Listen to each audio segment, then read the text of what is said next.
Chozi la mwanamke ni tofauti na chozi la mwanaume.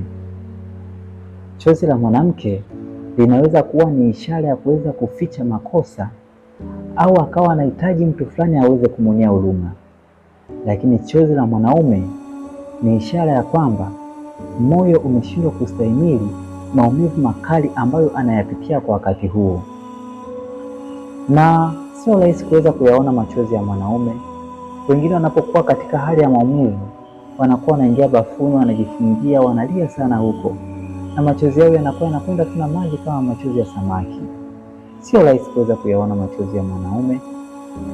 Mwingine anaweza akawa anazungumza na wewe akiwa ametabasamu, lakini ndani mwake kukawa kuna maumivu makali sana ambayo anayapitia kwa wakati huo.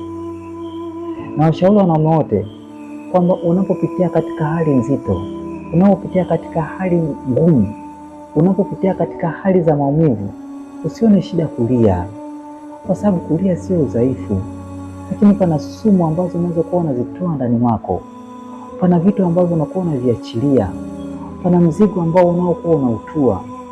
Kwa hiyo unapopitia katika hali hizo, tafuta sehemu ambayo ni utulivu na uweze kulia. Ikiwezekana piga hata makelele.